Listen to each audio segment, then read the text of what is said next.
Bienvenidos a Brújula en Frecuencia, un espacio donde las historias no solo se cuentan, se elevan. Aquí escuchamos a personas reales que han encontrado su norte o que están en el camino de construirlo. Voces que inspiran, que movilizan, que nos recuerdan que el propósito no siempre está claro desde el principio, pero que vale la pena buscarlo. Elevando historias, guiando propósitos.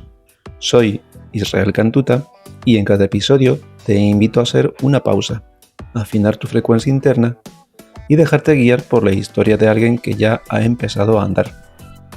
Porque quizás en la experiencia del otro encuentres tu propia brújula.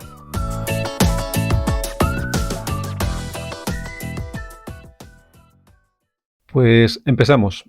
A ver, Pedro, como te decía, mil gracias. Y lo que vamos a hacer es una entrevista donde tengo preparadas una serie de preguntas. En concreto son 13 fijas y otras que son variables. Pero bueno, te voy a hacer las preguntas y todo tiene que ver con tu experiencia en la que estás en este momento. Entonces, empiezo. ¿Cómo te llamas y cómo te gusta que te presenten? Bueno, pues yo me presento como siempre. Pedro López Teruel, aquí soy ingeniero aeronáutico, llevo 11 años en Airbus, 15 años de carrera profesional y Pedro, a secas, tal cual, Pedro de audio, ya está. Para aquí, para la red interna, Pedro de audio. Empecé en comunicaciones, pero al final especializado en audio. ¿Qué es lo que haces actualmente y por qué es importante para ti? Pues bueno, soy polifacético, bueno, no me gusta esa expresión, la verdad, pero sí que hago muchas cosas. Al final tengo el día muy ocupado. Pues soy esposo y padre de familia, tengo 3 hijos y pues el sustento en casa lo sacamos de aquí del trabajo, de Airbus, de Fesan Space. Entonces dedico 8 horas al día a trabajar aquí, lo que estábamos hablando, el audio, comunicaciones cifradas, comunicaciones en claro, AMS, CVR, PA, Cristo, las comunicaciones wireless, lo típico. Pero luego fuera de aquí, pues tengo mis obligaciones porque mi día continúa. Pues con la educación de todos estos niños. Tengo una niña de 10 años que se llama María, un niño de 3 que se llama José y el niño del medio, que es el ojito derecho, que se llama Manolo y que tiene 7 para 8 años, que es un niño muy especial, como veréis, porque tiene una pluridiscapacidad, una enfermedad rara que se llama síndrome de Angelman. El síndrome de Angelman es una enfermedad rara, neuronal, que cursa con epilepsia, discapacidad intelectual, no pueden hablar, apenas pueden caminar, escoliosis, que significa la espalda retorcida, entre otros muchos síntomas. ¿Cómo llegaste a dedicarte a esto? ¿O hubo un momento decisivo o revelador? Me gustaría que lo enfoquemos más en la parte más fuera del trabajo, porque pienso que es tu contribución personal más inspiradora desde mi punto de vista. Bueno, yo creo que siempre hay cosas y decisiones que son más vocacionales y otras que son más circunstanciales. Entonces, circunstancialmente me tocó ser padre de un niño con pluridiscapacidad con el síndrome de Angelman.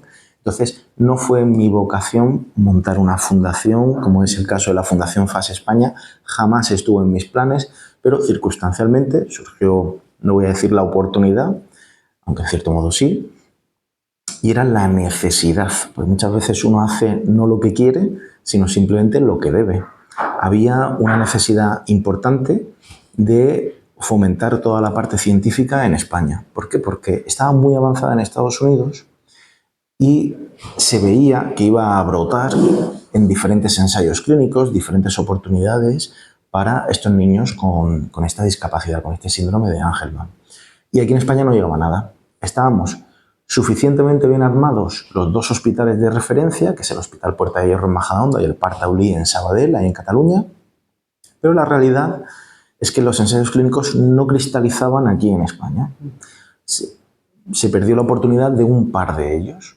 Entonces, ahí algo brotó dentro de mí y de otros compañeros que dijimos, hay que intentar poner en la palestra que esto es un país avanzado, que tenemos muy buena medicina, tanto pública como privada, y que por supuesto que pueden venir aquí los ensayos clínicos.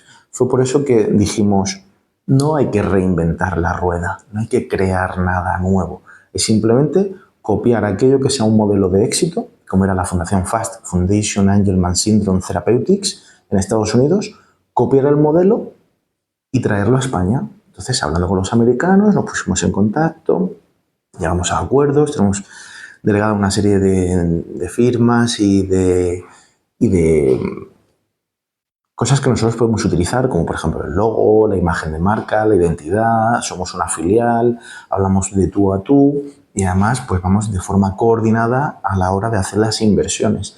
Y en este caso la gran inversión era invertir en hospitales españoles. Entonces en estos años se ha invertido no solamente en investigadores, sino especialmente en estos 2 hospitales, con un estudio de historia natural que costó 144.000 euros y se ha financiado 100%, bueno, 99% con los donativos de personas y familias y amigos de la fundación. Todos los que aquí en Airbus habéis comprado, me habéis soportado a mí con el calendario del síndrome de Angelman estos últimos 6 años, pues con eso se ha financiado con el calendario el 70% de toda la investigación, o el 68%. Entonces es muy, muy interesante que cualquier pequeña gota cuenta. Y la realidad es que se han conseguido venir ensayos clínicos. Si a nivel de investigación hay 3 etapas investigadoras, pues bueno, hay 3 generaciones tecnológicas, podríamos llamar a nivel farmacológico. La primera generación es la de los dianas terapéuticas, en los cuales, pues como por ejemplo la aspirina, es un medicamento común que lo puede utilizar cualquier persona, tenga cualquier tipo de discapacidad o condición, sea hombre, mujer, mayor peso, menor peso, mayor talla, menos talla, algún tipo de cardiopatía. No pasa nada, se puede utilizar aspirina y es muy buena para todos. Esa es la primera generación farmacológica. En este caso, con estos niños serían antiepilépticos, lo que se ha desarrollado en los últimos 30 años. Pero a día de hoy se está trabajando en la segunda generación farmacológica. Ellos son medicamentos específicos para tu enfermedad y que solo sirve para tu enfermedad. Estamos hablando de la segunda generación farmacológica. Concretamente, en esa segunda generación farmacológica estaremos hablando de mecanismos basados en oligonucleótidos antisentido capaces de, en el ARN mensajero, interactuar con un cierto potencial para generar esa proteína que falta en el cerebro del síndrome de Angelman. ¿Por qué no lo había dicho antes? No sé cómo de extenso puedo explicar todos estos términos científicos que pueden aburrir un poco o asustar un poco al oyente, al escuchante, se dice muchas veces en las radios. Y pues concretamente el síndrome de Angelman te falta el gen V3A y los genes se somatizan en diferentes células del cuerpo, en este caso en las neuronas, transcribiéndose ese ARN mensajero, se transcribe en proteínas que hacen muy diversas funciones dentro de la célula. En este caso, la proteína ubiquitina es la que le falta a estos niños y es la encargada de hacer el marcado de otras proteínas más grandes para degradarlas en el proteosoma. De tal forma que hace como el marcador del cubo de basura, el plástico al plástico, el orgánico al orgánico, el metal al metal. Y si no lo tienes, se te acumula la basura. Porque tienes exceso de ATP, tienes epilepsia. Porque tienes exceso de recuerdos, tienes trastorno del habla y apraxia verbal. Y trastorno del sueño. Porque tienes exceso de información sensorial, tienes un trastorno de propriocepción por el cual generas ataxia y dificultad a la hora del caminar, el mover las manos, porque sientes simultáneamente en tu integración sensorial, integras simultáneamente humedad, frío, calor, sequedad, rugosidad, pinchazo, suavidad, caricia, todo simultáneamente. Tienes un batiburrillo de sensaciones en el cuerpo en todo momento. Es por lo que se habla de pluridiscapacidad. Pues son personas con discapacidad intelectual, tienen discapacidad física, la mayoría están en silla de ruedas, aunque mi hijo puede caminar, y discapacidad, la más desconocida, discapacidad sensorial, que es lo que hablábamos hace un momentito de la integración sensorial y cómo sienten un montón de sensaciones, pero no consiguen integrarlas a su cerebro de forma ordenada y coordinada, lo cual le provoca una fuerte discapacidad a muchos niveles. Entonces, bueno, la segunda generación farmacológica, como decía, volviendo de nuevo al tema y sin salirme, ya ha llegado aquí en España, tenemos 2 ensayos clínicos, en uno de ellos está participando mi hijo y otras 5 pacientes, conseguimos traerlo hace 4 años. Hay pequeños avances. ¿Es lo suficiente esos avances que hemos visto en estos 2 ensayos de ensayo clínico en mi hijo como para que cualquiera de nosotros hagamos lobby de presión, nos encadenemos en las puertas del Congreso de los Leones y solicitemos que llegue esta medicación a todos los pacientes? No. Es un ensayo clínico, le ha ido a mi hijo bastante bien, pero es muy poco como para una medicación de unos $200.000 anuales intentar integrarla para toda la sociedad. Necesitamos algo más bueno y más potente. Y ella surge la tercera generación farmacológica, la cual está basada en terapias génicas específicas que modifican desde el núcleo de la célula o actúan de forma muy eficaz en el ARN mensajero. No de forma un poco aleatoria, sino de forma bastante eficaz. Se han probado en modelos de ratones, hay 23 aproximaciones diferentes a día de hoy en investigación potencial de desarrollo o en etapa preclínica, ensayándose ya en animales, los animales en ratas, ratones, perros, cerdos, simios. Pues todo eso que se esperaba cristalizar aproximadamente para el 2030, 31, 32, tengo la inmensa fortuna, querido Isra, de comunicarte que para finales de este año los primeros pacientes en Estados Unidos en recibir una única punción intraventricular, lo que sería en el cerebro, a lo largo de su vida y que esperemos tenga un impacto potencial brutal en ellos, en su calidad de vida, lo vamos a ver este propio año. Así que posiblemente en Navidad podamos dar buenas noticias o no. Bueno, lo iremos viendo. De momento no perdemos la esperanza. Es parte del proceso, ¿verdad? Es parte del proceso. Es parte del proceso, no solamente de traer los ensayos clínicos, sino de amoldar el que estén preparados los hospitales para que esa realidad potencial llegue a España también. Ese mismo ensayo que a final de año va a acontecer en Estados Unidos, que es el primero de las 23 líneas de investigación en paralelo que hay, es el primero que va a cristalizar en seres humanos, pues ¿por qué no dentro de un año y medio llegue también aquí a España, si es que ha funcionado bien en Estados Unidos y haya un cuore de pacientes que hayan recibido esa medicación experimental y ya se pueda formalizar y oficializar, y entonces ya sí llegará el momento de encadenarse en las puertas del Congreso para solicitar o lo que haga falta para que le llegue a todos los pacientes. Pero de momento no. O sea, me parece sorprendente cómo de importante es el impacto de lo micro en lo macro. No te quepa la menor duda, es que 200.000 genes que nos condicionan a nivel proteínico, incluso nuestra toma de decisiones. No es lo mismo la toma de decisiones cuando estás alterado con la testosterona altísima o con la adrenalina a tope, no actúas igual que cuando estás a nivel hormonal a otro nivel. Eso solamente a nivel hormonas. Imagínate a nivel proteínas dentro de todas las células en todo momento. Es maravilloso, pero también es sorprendente. Es maravilloso, es maravilloso. Otra. ¿Cómo era tu vida antes de iniciar este camino? Yo era muy diferente. Tengo la sensación, querido Isra, que estos 15 años de ingeniería que tengo de carrera profesional me han curtido como un ingeniero de 15 años de experiencia. Sin embargo, los 5 años que llevo de 2 años de secretario y 3 años de presidente de la Fundación FAST España, tengo la sensación de que he vivido como 20 años. Entonces, si me dices, oye, Pedro, tú tienes 40 tacos, ¿te sientes como un hombre de 40? No, me siento más cómodo con la gente de 55. Porque el bagaje, al final, esa experiencia de vida tan fuerte que te lleva pues, a liderar proyectos grandes a nivel internacional, al final es como si dentro de esta pequeña empresita, si lo llamáramos, de 70 familias, yo fuera el CEO.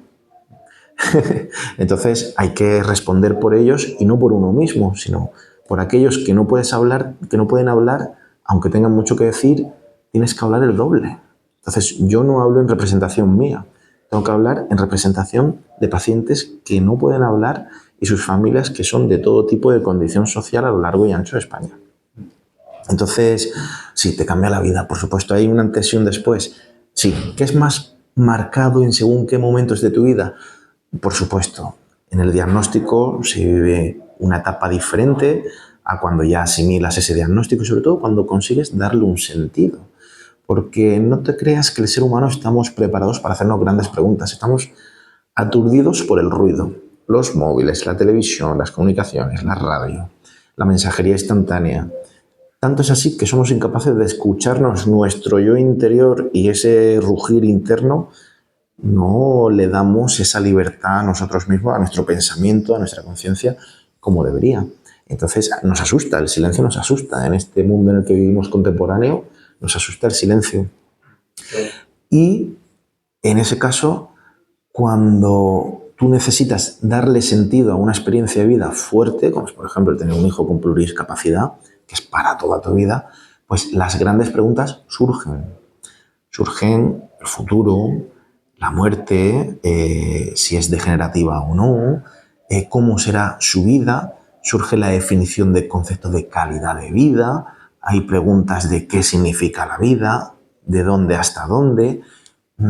Llegan las grandes preguntas de la vida, llegan, y hay que enfrentarse a ello. Entonces ya el responder como las jóvenes te dicen, no me rayes, no me rayes. No, hay que responder. Este tipo de preguntas hay que responderlas y hay que darle un sentido, porque si no, puedes llegar a momentos duros de vida, existenciales, depresión, nostalgia, desesperanza, puedes perder el apetito, el humor, la alegría. Eso es peligroso. Entonces, las cosas que te ocurren en la vida hay que darle un sentido. Y muchas veces, si las grandes preguntas te asustan, como el decir, ¿por qué a mí o por qué a mi hijo? Pues a veces hay que reconfigurar un cambio de mirada. Es que parece que en una entrevista, si no dices un cambio de mirada, no vale, ¿eh? O sea, hoy día hay que decir la palabra, sí, sí, sí, si no, no estás, no estás. En el mundo de las entrevistas no estás. Así que, utilizando el comodín, hay que utilizar un cambio de mirada, un cambio de perspectiva para no enfocarse tanto en el por qué, sino en el para qué. Vale, esto es así. ¿Y ahora qué hago con esto? Venga, pues entonces le da sentido el decir, vamos a unirnos más en el matrimonio porque esto hay que sacarlo para adelante, esta situación. Hay esperanza, se puede tener una buena vida dentro del mundo de la pluridiscapacidad, dentro de tener que cuidar de una persona dependiente, grado 3, 99% de discapacidad el resto de tu vida. Puede haber mucha alegría en ello. Claro, hay que verla en los pequeños detalles. Y hay mucha ternura en esa fragilidad que te da la discapacidad.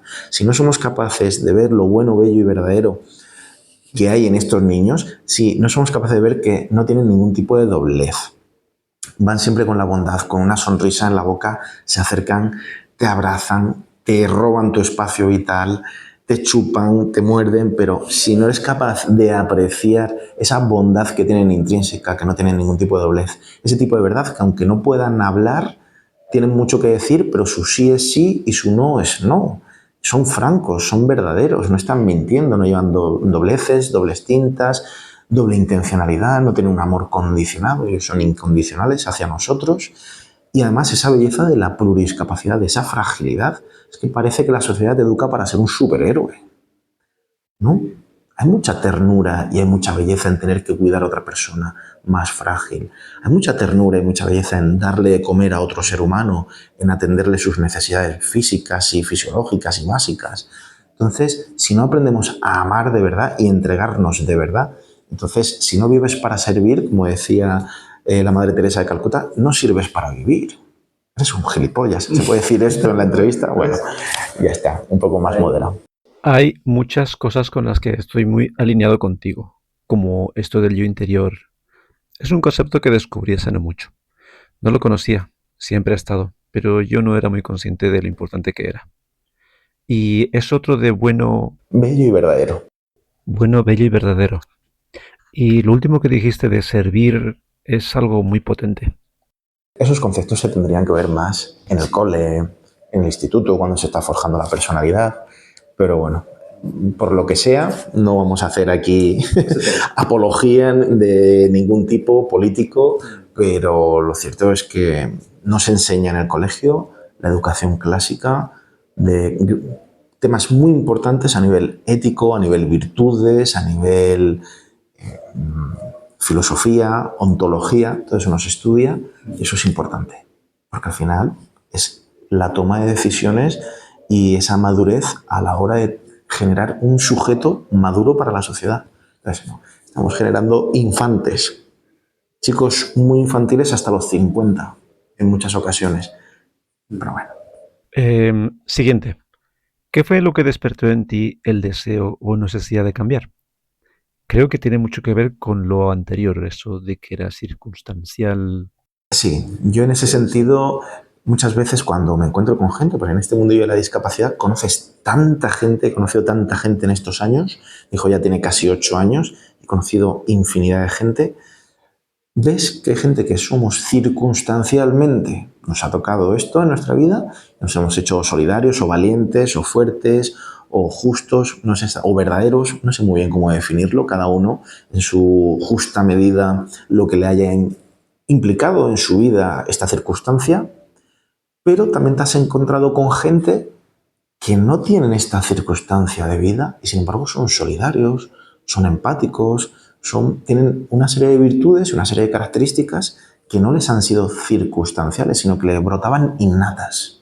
Entonces, eso es bello también encontrártelo. Puedo poner un montón de ejemplos, pero, por ejemplo, mis otros hijos, circunstancialmente les ha tocado tener un hermano con pluridiscapacidad. Entonces, se han desarrollado con una madurez, sobre todo mi hija la mayor, es espectacular el trato que tiene con su hermano, pero considero que es circunstancial, porque es que tiene la circunstancia en casa de que su hermano del medio es pluridiscapacitado.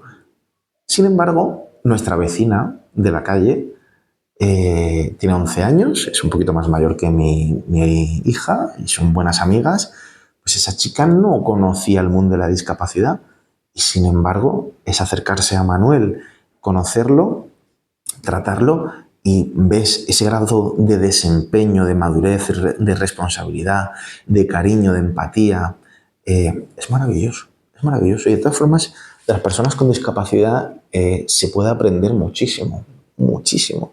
No solo, claro, te mueve tu zona de confort, como hablábamos antes, te la amplía. En este caso, pues a mí me ha movido a tener que montar una fundación, iniciar un proceso en el cual pues ahora estoy culminando después de 5 años. Me toca ya hacer un cambio de legislatura y ya dejo la fundación en otras manos, otros padres que han llegado nuevos, con nuevos diagnósticos, con más fuerza, con más vitalidad, con nuevas ideas. Entonces yo creo que, aunque no soy el fan número 1 de este aforismo, el tiempo es superior al espacio. No soy el fan número 1, pero la realidad es que tú inicias un proceso. Y no hay que anclarse a un espacio de poder, de ser el secretario, el tesorero, el presidente. No, tú inicias un proceso, que en este caso ha sido una fundación. Y tú la pones a rodar y el tiempo dirá si realmente ha merecido la pena o no. Y no me va a caer una lágrima si finalmente este proyecto no merecía la pena, desaparecerá, se extinguirá. No hay que doparlo externamente. Pero si sí merecía la pena, incluso aunque yo no esté, continuará. Entonces, yo creo que no hay que aferrarse a las estructuras de poder, a los espacios de poder, sino a los procesos y que otras personas quieran adherirse a ellos, si merece la pena. Y si no, que se extinga, no pasa nada. Es una estructura humana, no es una estructura divina. Desaparecerá, no pasa nada, no pasa nada. Entonces me motivó a eso, pero por ejemplo ahora circunstancialmente pues también me tocó que los niños tuvieran que hacer la primera comunión y se inició otro proyecto en paralelo, circunstancialmente, de la catequesis para los niños con pluridiscapacidad allí en Villaviciosa. Nosotros vivimos en Villaviciosa de Odón, un pueblecito aquí al lado de Madrid, entre Móstoles y Alcorcón. Y pues bueno, hubo que formar a estos chicos para la primera comunión. Después de 2 años ya han recibido la primera comunión. Ha sido una experiencia impresionante. Y los 8 chicos que comenzaron, te puedo decir que el año que viene no va a ser un grupo igual, va a ser un grupo de jóvenes, va a ser un grupo más maduro, más de merendar, de compartir, de no dejarlos aislados en casa. Pues estos chicos míos, pues yo el mío porque va a todas partes por mi forma de ser, la forma de ser que tiene mi señora, que vamos a todos lados, pero la realidad es que estos chicos que tenemos en la catequesis no los busques en el parque porque no están, no los busques en los conciertos aunque sean infantiles porque no están, no los busques en Mercadona comprando, no sé si puedo decir marcas, pero bueno, supermercado comprando porque no los vas a ver. ¿Por qué? Porque en cierto modo también somos nosotros los padres los que tendemos a aislar a los hijos, no es mi caso. Pero tú dices, porque mi hijo molesta en el supermercado, pues no lo llevo al supermercado. Porque mi hijo molesta en el parque a otros niños, no lo llevo al parque. Porque mi hijo molesta en misa, no lo llevo a misa, no lo llevo a la iglesia. Entonces, somos nosotros mismos muchas veces los padres los que aislamos a las personas fuertemente disociadas, como es el caso de las personas con discapacidad, nuestros propios hijos. Entonces hay que intentar no caer ahí. Entonces es por eso que, a pesar de que ya han recibido la primera comunión, el grupo continúa. No vamos a ser 8, vamos a ser 12. Se va a apuntar nueva gente, nuevas personas con discapacidad y es más, terminé el curso después de 2 años con una niña de 11 años, que es por esto por lo que yo quería contar esta historia de la belleza y tal. Una niña de 11 años con pluridiscapacidad, discapacidad intelectual, ¿Qué me ayuda con las catequesis? Puede hablar de los 8 chicos que tengo, pues esta chica me ayuda, es la número 9, y ella sí puede hablar. Y me ayuda un poco con la catequesis, con pictos, adaptada para estos chicos. Tendríais que ver cuando hicimos la catequesis de cierre de año, con una ponencia magistral de una chica de 39 con discapacidad del 99%, tetrapléjica, con un respirador, que es una catequista increíble. Dio una catequesis impresionante. Tendríais que ver cómo esta niña le acariciaba el pecho, la barriga, el pelo, cómo ponía su cabecita encima del respirador y se quedaba con la otra, con Marimar, que tiene 39, que era la catequista que tuve ese día para ayudarme con la catequesis, se quedaba encima del respirador con ella, respirando juntas, y al terminar pidió un minuto de silencio y dijo, que quiero hablar, que quiero decir una cosa. Y dijo, pues, Marimar es mi mejor amiga, es una mujer maravillosa y la quiero un montón, es guapísima. ¿Nosotros realmente acariciamos a nuestras esposas y a nuestros hijos como esa niña con discapacidad acariciaba a la otra mujer con discapacidad que no había visto en su vida? No. Ya te contesto yo, no. Vamos con más intenciones diferentes, ni con esa pureza de corazón con la que esta niña acarició a esta mujer. Entonces, hay que aprender mucho también de las personas con discapacidad, tienen mucho que enseñarnos. No es que nosotros iniciemos cosas, sino que nos dejemos también hacer muchas veces. Pues somos nosotros los que tenemos que capacitarnos en según qué aspectos. Me gusta el lado espiritual de tus respuestas. Yo lo he descubierto tarde porque soy el producto de cómo nos educan en esta parte del mundo, donde no se le pone tanto peso ni foco al lado espiritual. Vivimos en Europa, entonces, ¿qué pasa? El materialismo histórico y el nihilismo, como se ha expresado en los últimos 150 años en Europa o en Estados Unidos, de formas muy diferentes. El nihilismo en Estados Unidos se ha materializado en el consumismo, en el materialismo, en el tú te encuentras un montón de graneros llenos de un montón de cosas que acumulan, museos en mitad del campo. ¿Por qué? Porque la gente acumula, pero en ningún momento reniegan de Dios. Incluso en la Constitución está, obviamente, el término Dios en el centro. Entonces, ellos no reniegan de la fe, simplemente acumulan, tiran de materialismo. ¿Cómo se ha expresado ese materialismo en la Europa? No acumulamos tanto, tenemos coches mucho más pequeños, no acumulamos tanto, tenemos pisos más pequeños, vivimos en ciudades más apretados, vivimos en ciudades expandidas como los americanos, pero ante todo el materialismo se ha materializado en no Dios. Pase lo que pase, no Dios. Prohibido hablar de Dios en la política, prohibido hablar de Dios en el cole, prohibido hablar de Dios en la calle, prohibido hablar de Dios en las empresas, prohibido hablar de Dios en cualquier parte, en los medios de comunicación. Entonces, ese materialismo se ha expresado en Europa en el no Dios, mientras que en Estados Unidos ha sido en el acaparar. Bueno, son diferentes perspectivas de ese término. Igual, es algo que he descubierto que es importante trabajar en ello, para que nos ayude en los desafíos. Creo que esa parte puede ser un buen punto de apoyo. Obviamente, tú sabes perfectamente, yo soy un hombre muy espiritual, muy religioso, católico, de misa todos los domingos, y la familia también, muy espiritual, muy gente de fe. Obviamente lo vives con otro tipo de trascendencia, porque le das sentido a las cosas. Porque te sientes amado en todo el proceso. Y sabes que lo mejor no es esto, sino que lo mejor está por venir. Entonces te mueve a una esperanza. El problema del siglo XX, del siglo XIX, es dónde está la esperanza del ser humano. ¿Dónde está puesta? En lo material, en el poder, en los likes, en las redes sociales. ¿Dónde está puesta nuestra esperanza? En una esperanza que no llena, que no ama, que no se encarna, que no se hace carne como tú y como yo, que no vive y comparte nuestros sufrimientos en una cruz.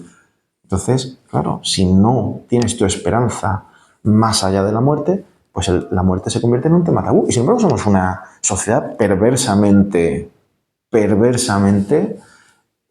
anclada en la cultura de la muerte. Legislamos el aborto, legislamos la eutanasia, legislamos la cultura del descarte, Pues cuidado, son temas fuertes los que estamos hablando. Obviamente esta entrevista da para muchísimo. Cuando quieras hacemos la parte 2 basada en la parte que tú quieras. No hay ningún problema, ¿eh? Sí, justo. Movemos un poquito. ¿Tuviste dudas o resistencias al principio? Lo normal y mi experiencia personal es que toda la gente que he conocido tiene dudas y resistencias fuertes. Yo me pillo en un momento de mi vida muy espiritual, muy trascendente y vi pues, una unción de amor en el diagnóstico de mi hijo Manuel cuando tenía 14 meses y nos dijeron el síndrome de Angelman y me resultó muy liberador. Y era el diagnóstico muchísimo peor de lo que yo me imaginaba. O sea, un hijo epiléptico, yo no sabía nada de la epilepsia, ahora lo sé todo. Un hijo que no iba a poder caminar, bueno, en este caso ha podido caminar, pero no se me pasó por mi cabeza que jamás fuera a caminar Manuel. Hay muchos niños con síndrome de Angelman que no caminan. Y yo también tengo que representar a esos niños. No solamente a mi hijo, que sí camina. Entonces, el diagnóstico fue mucho peor de lo que yo tenía en la imaginación, pero sin embargo sentí esa mano divina de decir, a pesar de todos mis pecados, todos mis defectos como hombre, que soy un hombre de lo peor, sin embargo me sentí amado de decir, me has ganado una escalera para el cielo, o sea, yo me tengo que santificar y tengo que llegar al cielo con este niño que Dios me ha dado y digo, bendito sea Dios, qué maravilla, no me lo merezco, algo tan maravilloso no me lo merezco. Y entonces, pues te sientes amado y le das sentido. Entonces, yo me lo tomé con muchísima entereza. También otra serie de circunstancias fuertes que he vivido en mi vida, como por ejemplo pues, la pérdida de mis padres muy joven, o mi suegro, o situaciones fuertes en tu vida. Yo las he vivido con mucha trascendencia y con mucha entereza y no siento que yo sea un hombre fuerte para nada. Me considero el hombre más débil del mundo, pero me dejo hacer. Entonces, como las fuerzas no me vienen de mí, que me vienen de arriba, pues me dejo hacer. En ese sentido. Me gusta mucho eso de me dejo hacer. Con mi señora también te vas a reír, ¿eh? Y no tiene ningún tipo de doblez este comentario que voy a hacer. Normalmente tomo muchas decisiones en el día a día, no de trascendencia, porque yo tengo aquí un puesto muy normalito dentro de Airbus, pero tomo decisiones, no me tiembla el pulso de tomar decisiones. Vamos a hacer esto así, vamos a hacer esto de la otra forma, esto de lo... En mi casa, con todo, pero sin embargo con mi mujer sí me gusta el decir, venga, vamos a compartir la decisión, vamos a hablarlo, vamos a decir que yo no tengo el 100% de la razón y tú estás completamente equivocado. Y al revés, si realmente creo que tengo el 100% de la razón, yo siempre digo 90%. ¿Por qué? Porque me gusta escucharla, que ella se exprese y en muchas ocasiones acabo descubriendo que ese 90% de certeza que tú tenías, pues no es cierto. Y que realmente el otro 10% era el verdadero. Pues hay que dar margen para la negociación, para el estar, para que la otra persona se desarrolle, la otra persona se exprese. Entonces, hay que dejarse hacer. Ahí es donde venía lo del dejarse hacer un poco. Yo sí me dejo hacer. Me gusta mucho. ¿Quién o qué te inspiró en los primeros pasos? Buah, ¿quién o qué? Pues bueno, ya lo he comentado, yo soy un hombre de fe, entonces me inspiró mucho en ese sentido mi propia fe, mi vida de experiencia de fe, la que me llevó a no tener miedo, sino vivirlo y dejarse hacer. Pero sí te voy a nombrar a una persona, un quién, que me impresiona mucho. Han pasado un montón de años desde que la conozco a esta persona, que fue el primer diagnóstico de España de síndrome de Angelman. En el año 91, Elena Palomares, que tiene actualmente 41 años, es un año mayor que yo, le dieron el diagnóstico con 8 años de edad. Le dieron el diagnóstico de síndrome de Angelman en una clínica francesa a través de un laboratorio japonés. Primer diagnóstico de España con síndrome de Angelman. Sus padres, pues bueno, concretamente su madre, voy a hablar de su madre, es una mujer extraordinaria, se llama María Galán, puedo decir el nombre porque voy a hablar muy bien de ella. María Galán supera cualquier tipo de barrera que tú te puedas imaginar.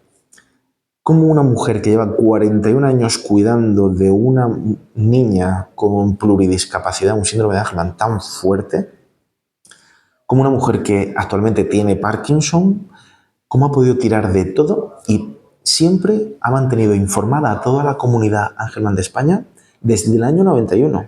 Fue la primera que creó una página web en España con la palabra síndrome de Angelman.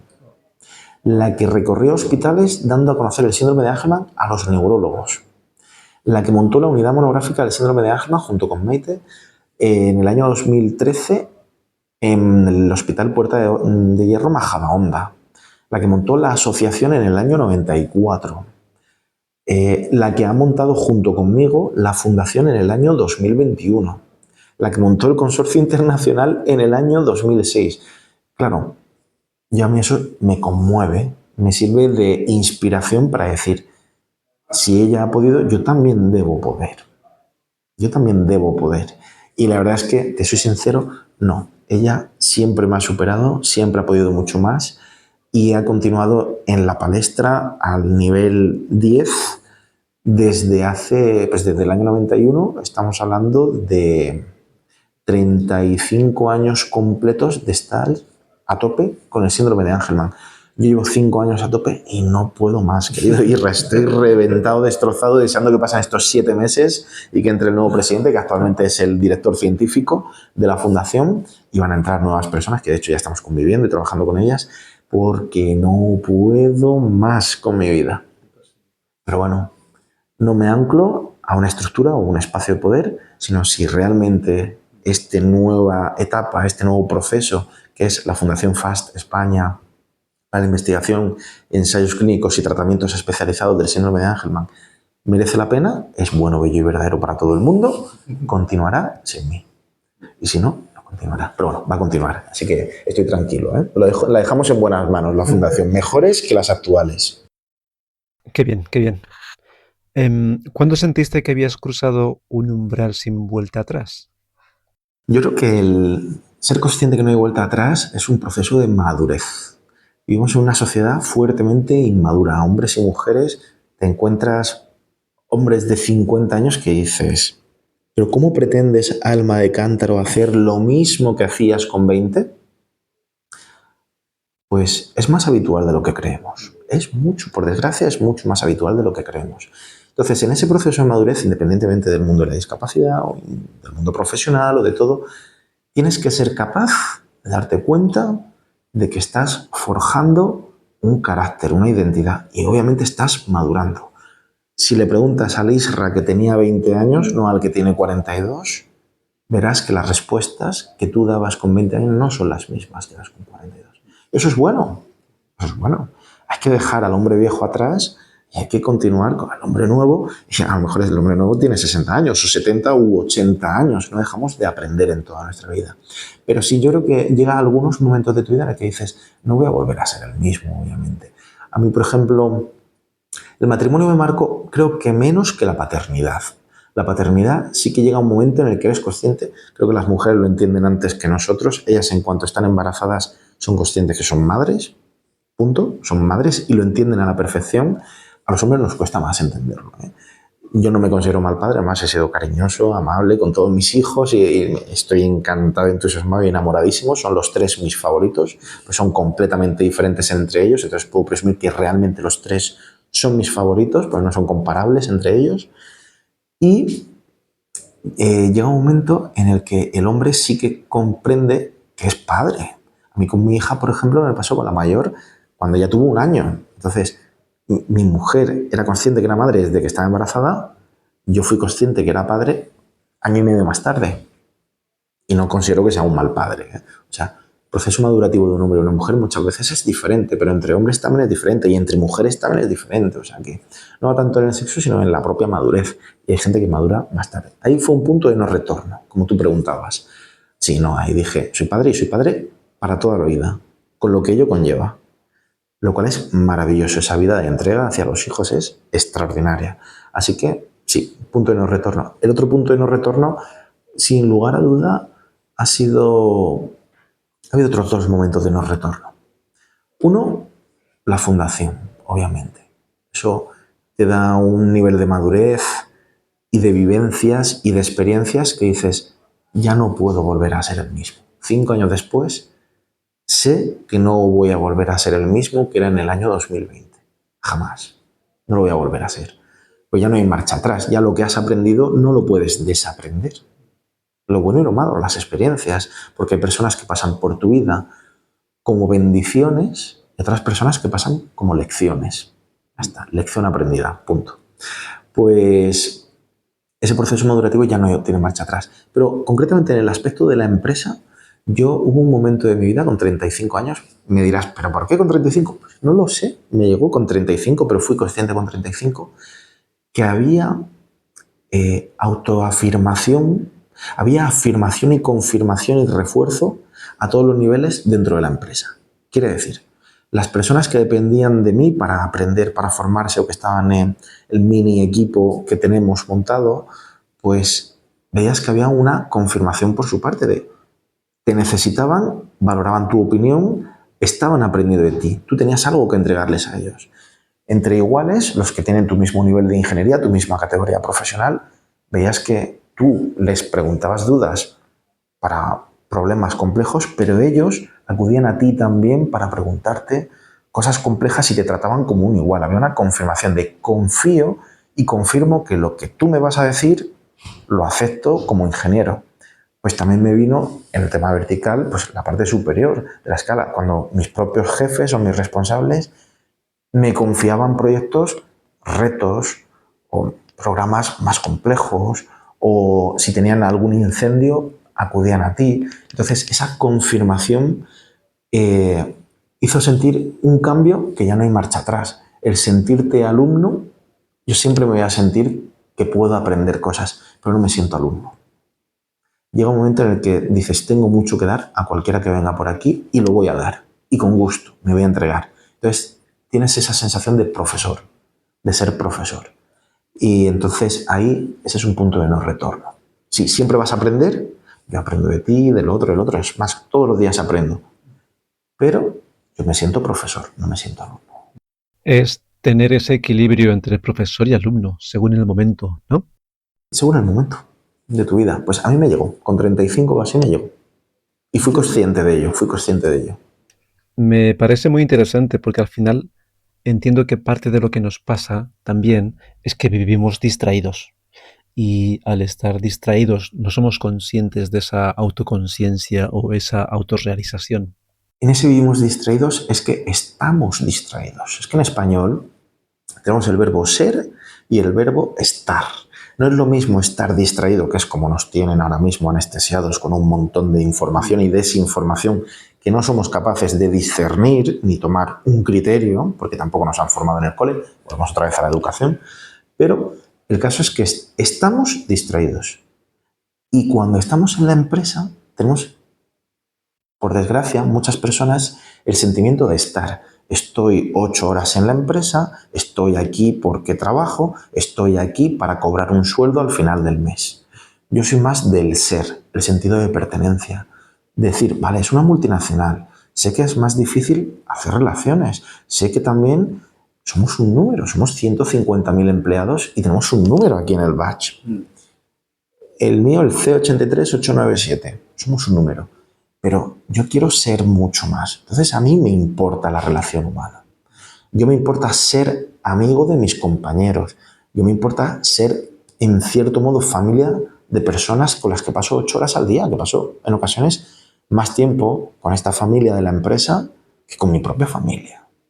Entonces, por supuesto que quiero a la gente que trabaja conmigo. Por supuesto que soy su amigo. Por supuesto que soy su compañero. Por supuesto que sus alegrías son mis alegrías y sus problemas y complicaciones también los hago propios. Y si les puedo ayudar, les ayudo. Entonces, para mí, el ser algo más aquí, que llevamos ya, yo llevo 11 años aquí en la empresa, para mí es importante el ser. A mí me importa ser. Y yo aquí en Airbus he conseguido, con esfuerzo, ser parte de. Y yo sí me siento identificado. No solamente con el producto, que por supuesto me siento identificado, era mi vocación, ser ingeniero aeronáutico, pero además me siento identificado con las personas con las que trabajo. Y me gusta tomar café con la gente que trabajo. Y me gusta saber de ellos, de sus familias. Y compartir este camino de vida y tener esa actitud de formar parte de sus vidas y que ellos forman parte de las mías. Entonces sí, soy un ser humano, no soy una inteligencia artificial, me quedo muchísimo, muy por detrás de la inteligencia artificial, pero sí, soy. Otra, ¿cuál ha sido uno de tus logros más significativos? Diría, pues no lo miro tanto por hitos. Pero en cierto modo, fíjate que yo tengo un currículum que no lo comparto con nadie porque no tengo pensado irme de la empresa porque estoy súper a gusto. Yo sí soy de aquí. Entonces sí me siento parte de la empresa. Pero tengo un currículum personal. No tengo LinkedIn, no tengo redes sociales, pero yo tengo un currículum personal que es el mío. Soy. Y es para mí. Y lo tengo cuidado, lo tengo pulcro, lo tengo actualizadísimo con todo lo que yo hago aquí en la empresa. Lo tengo actualizadísimos con hitos que me he sentido muy confortable aquí en la empresa, con retos grandes, sobre todo lo mejor está por venir, sobre todo la próxima década a nivel audio es meteórica, la carrera que vamos a tener todos ahí en ese departamento. Si queréis animaros a venir aquí a audio, hay trabajo para todos y va a ser meteórica y la verdad es que va a ser maravilloso. Pero luego, en ese currículum no tengo solamente los hitos profesionales. Dentro de Airbus o cuando estuve en Indra y en Aeroconseil unos años, sino que también contemplo hitos personales fuertes. Mi trayectoria a nivel de hitos dentro del mundo de la discapacidad. De mi circunstancia personal, pues hay un montón de hitos. Montar la fundación, los artículos que he hecho para revistas, para radios, para televisiones, hay algunas cositas pinceladas, pero viene dentro del currículum, que no lo entrego a nadie, pero lo tengo. Y lo tengo con un montón de dibujitos, con un montón de imágenes. La verdad es que es muy simpático porque como es para mí, me lo hago como me da la gana. Porque me lo hago para disfrutarlo yo. ¿Va a servir para algo? No, pero es para mí. Es que no siempre todo tiene que tener una utilidad y un fin, sino que en ocasiones hay que hacer cosas inútiles, pero porque son buenas, bellas y verdaderas. Y son importantes para uno también. Pues bueno, tengo esa parte de las cosas que me he dedicado en el mundo de la discapacidad, pero también de las cosas que me he dedicado en el mundo de iglesia, hermandad, de Semana Santa y todo eso. Y lo tengo como pequeños hitos. Entonces, no es que descorche una botella de champán cuando veo mi currículum para mí, del yo mismo conmigo, porque no lo hago, no lo he hecho jamás, no lo voy a hacer, pero lo tengo ahí anotado porque es para mí. Pero sí, me gusta celebrar, pero me gusta celebrar con los hitos también de los demás, las pequeñas alegrías que obtienen los demás. Una alegría en mi casa, que mi mujer tiene una alegría en el trabajo o una alegría en casa, por supuesto que la celebramos y a lo grande. Con mis hijos, mi hija aprueba un examen o mi hijo consigue un hito de desarrollo de coger con el dedo y poder dar una palabra en el comunicador, por supuesto que lo celebramos y lo celebramos a lo grande. Que un compañero del trabajo, por ejemplo, el otro día, bueno, no voy a decir nombres, por supuesto, no voy a decir nombres, uno de los chicos que trabaja conmigo se compró un piso aquí en Getafe con solo 26 años. Por supuesto que le pegué un abrazo y le dije, enhorabuena, tío, porque me parece un hito sensacional en tu vida. Y tu alegría es mi alegría, porque nosotros somos. Volvemos otra vez a lo del ser, a lo del verbo ser. Y entonces, no es solamente celebrar los hitos que tú has conseguido en tu vida. También te puedes alegrar por los hitos de los que han conseguido los otros. Y el día que tú me digas, Irra, Pedro, he traído unos bombones porque he iniciado este proyecto de comunicación que quiero ponerlo en redes. Por supuesto que me alegro por ti, es motivo de celebración. Tus hitos también son mis hitos. No solamente pienso en los míos. Me gusta caer en la autorreferencialidad de mí mismo. Que yo tenga un pequeño currículum con mis hitos para mí, para que no se me olviden. Yo sobre todo lo hago por tema de memoria y por disfrute de a veces lo veo. No es el yo mimé conmigo. El amor se entrega. La alegría se entrega. Yo no me alegro yo solo. Yo no me quiero yo solo a mí mismo y me estoy mirando el ombligo todo el día. Porque al final caes en esa autorreferencialidad de mirarte el ombligo todo el día y todo tiene que pasar por el yo, por el mí, por el me, por el conmigo, porque es para mí, por el no sé qué. No te entregas para los demás. No hay ningún tipo de opción a un espacio común compartido. Ni en el matrimonio, ni con los hijos, ni con los compañeros del trabajo. Entonces, claro que tus hitos son mis hitos, por supuesto. Al final somos seres sociales. Por supuesto. Vivimos en una polis. Lo sabían perfectamente bien los griegos. No hemos descubierto casi nada a nivel filosófico ni político en los últimos 2500 años. Casi nada. Ya casi acabamos. ¿En qué te has transformado tú como persona? Pues no me he transformado en perro, no me siento perro, no me he transformado en gato, no me siento gato. Creo que sigo siendo el mismo, pero sí que en un momento de mi vida llegó la pregunta de la gran transformación. Yo creo que casi todos los días te llega esa pregunta, ¿no? casi todas las semanas o casi todos los meses, depende cómo de reflexivo seas. Pero bueno, hubo un hito a lo largo de mi vida, antes hablábamos de hitos, pues me acaba de venir a la memoria ahora mismo uno, que fue cuando falleció mi padre. Mi padre falleció hace ya casi 10 años y era un hombre extraordinario, nos llevábamos súper bien y éramos hombres radicalmente diferentes el uno del otro, pero es que nos queríamos muchísimo y queríamos estar juntos a pesar de que éramos muy diferentes.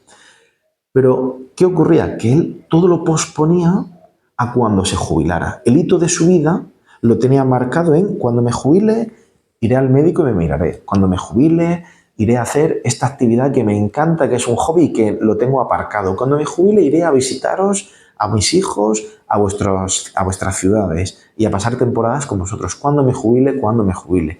Y toda su vida la pospuso a cuando se jubilara. No se llegó a jubilar, 2 años antes de jubilarse, falleció. De golpe y porrazo, un infarto. Tal cual. A mí eso me marcó. Y dije, la clase de hombre que yo quiera ser, lo tengo que ser hoy. No cuando me jubile. Entonces, vivo muy el aquí y el ahora.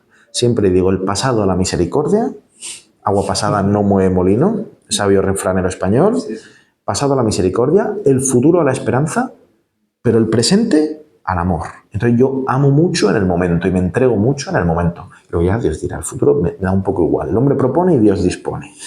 Pero sobre todo me entrego. La clase de hombre que quiero ser no lo pospongo a cuando me jubile. O a cuando cumpla 50 años. O a cuando mis hijos se hayan ido de la casa. No. Soy lo que quiero ser ahora. Unos días soy la mejor versión de mí mismo, otras veces pues no doy la talla en lo esperado y soy un auténtico desastre. No pasa nada, no me vuelvo loco con eso. Me disculpo incluso a mí mismo. Igual que estoy dispuesto a disculpar a todos los demás, pues también a uno mismo se tiene que dar cuartelillo de perdonarse a uno mismo, disculparse a uno mismo y decir, venga, mañana me saldrá mejor. Ea. Es una tarea complicada. Aceptarse a uno mismo, los defectos de uno mismo, es complicado, pero luego también el conocerse a uno mismo también es importante. Es decir, oye, que no soy un pozo de virtudes, que también tengo mis sombras y mis claroscuros y tengo que vivir con ello. Porque a lo mejor hay mucha gente que sí está dispuesta a aceptar esas partes de mí que a mí no me gustan. Siempre le digo a la gente, cuando te mires al espejo y no te gustes para nada para ti y veas que el día es negro, torcido, lluvioso y ventoso, dedícate a los demás, no te mires el ombligo, entrégate a los demás y ya está. Si no vales para ti ese día y te pareces la mujer, el hombre más horrible del universo, pues entrégate a los demás.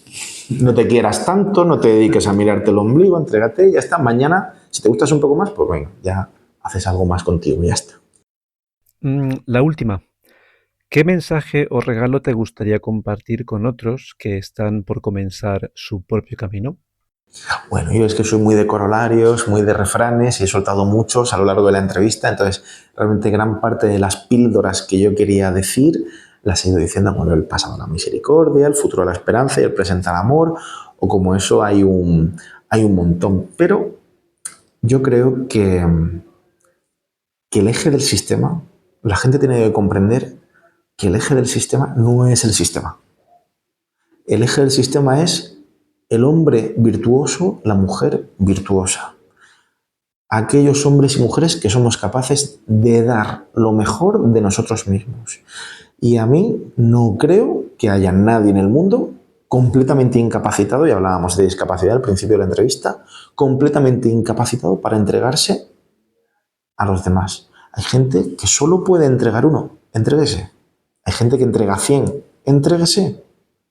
Lo que tengas, entrégalo. Porque si te lo guardas para ti, la vida termina, la vida pasa, el tiempo es finito, tempus fugit, decían en el Renacimiento, pues la vida hay que aprovecharla, pero hay que aprovecharla bien. No es tanto la sociedad del bienestar o el estado del bienestar que se habla. Por favor, empecemos a pensar más en el estado del bien ser, Volvemos otra vez a diferenciar entre el estar y el ser.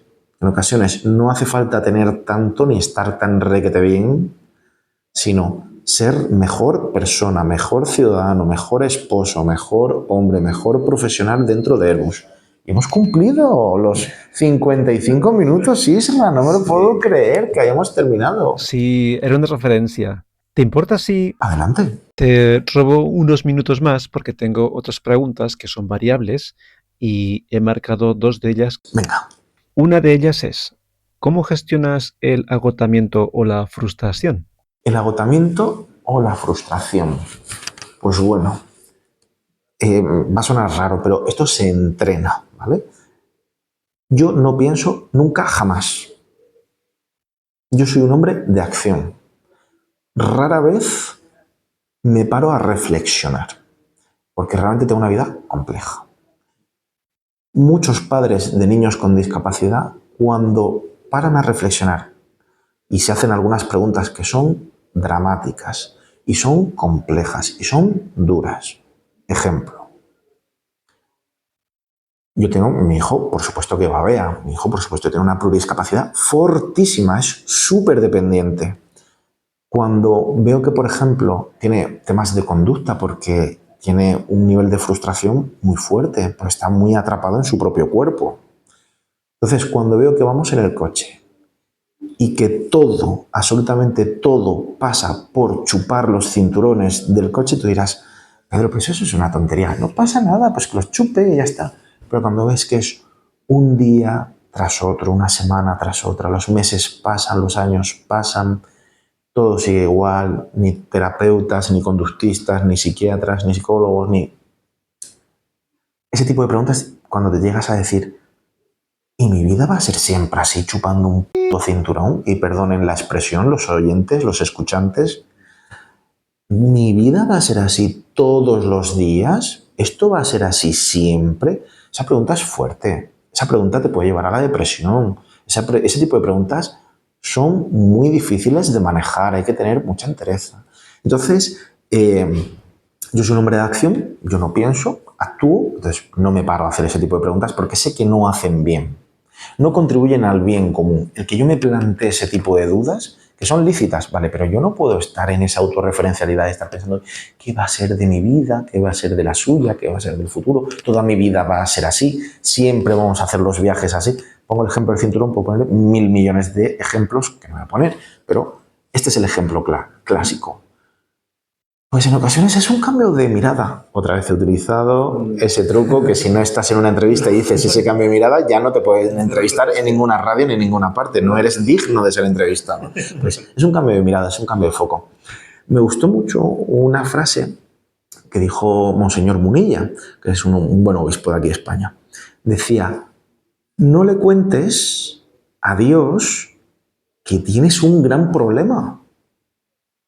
Cuéntale a tu problema que tienes un gran Dios. A mí eso me cambió mucho la mirada. Y voy a poner un ejemplo. Venía de que mi hijo estuviera chupando los cinturones y íbamos a comprar a Decathlon, no me acuerdo qué cosa, que teníamos que comprar.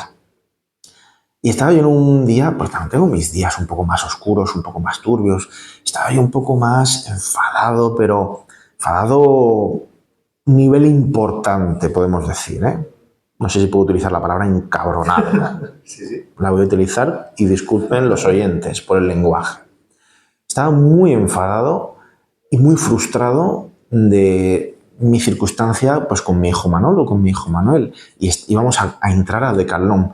Y en ese momento me di cuenta de que yo lo estaba enfocando en plan, estaba rumiando entre dientes la frase, Señor, ¿va a ser esto así toda mi vida?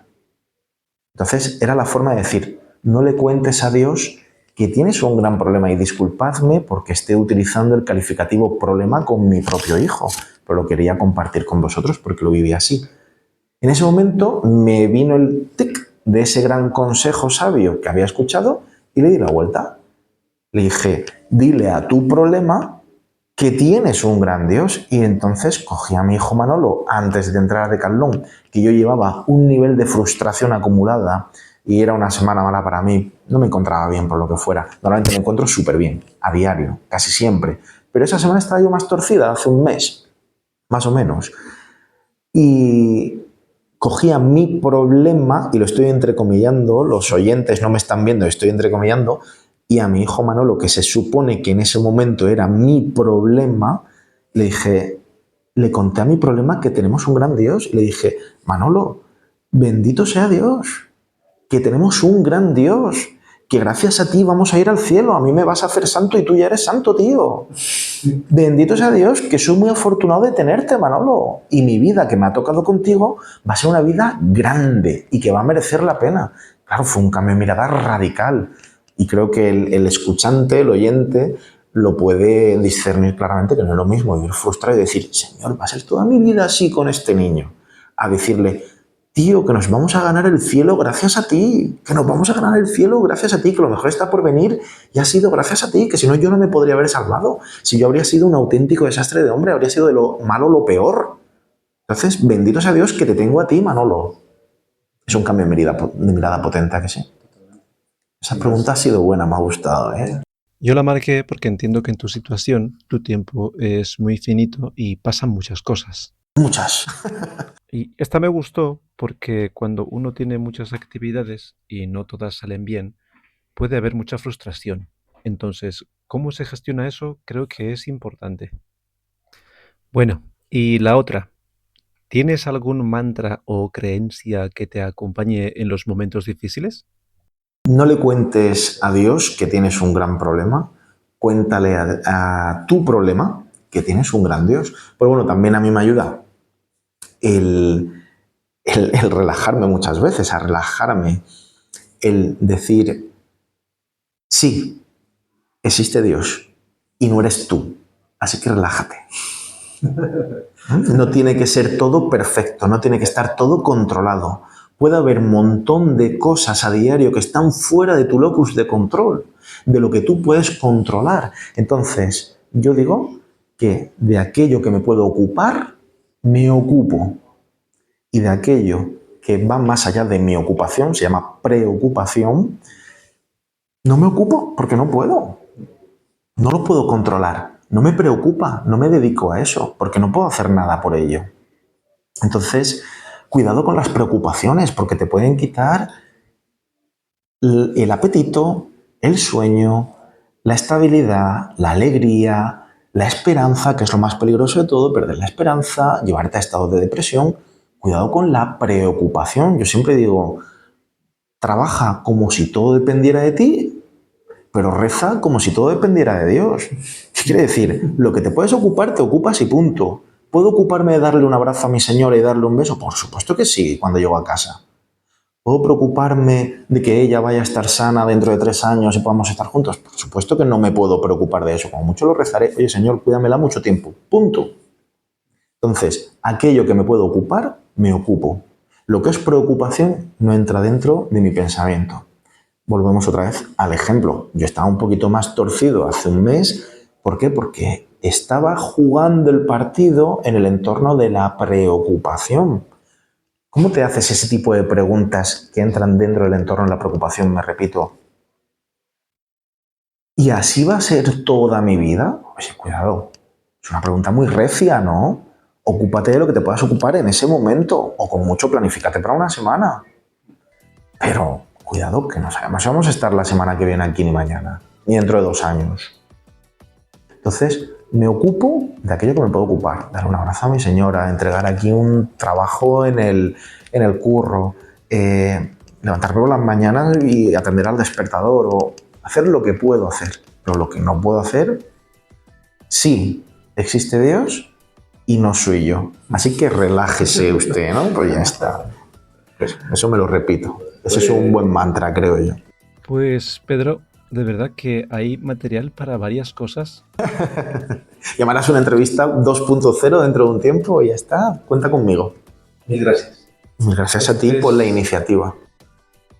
Gracias por acompañarnos. Ojalá esta historia haya resonado contigo y te inspire a sacar tu mejor versión.